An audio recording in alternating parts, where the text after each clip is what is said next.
Santiago del Estero, provincia generosa, por las cosas tan hermosas que tiene para brindar. Algarrobos y Quebrachal rodean a Bandera. Hay gente chamamecera que quiero recordar.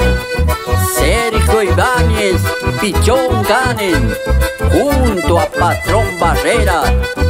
Y noches festivaleras difíciles de olvidar, estando Roberto y Graciela Daro. Que se divierta el que quiera en ese patio de tierra de su pista avellanera.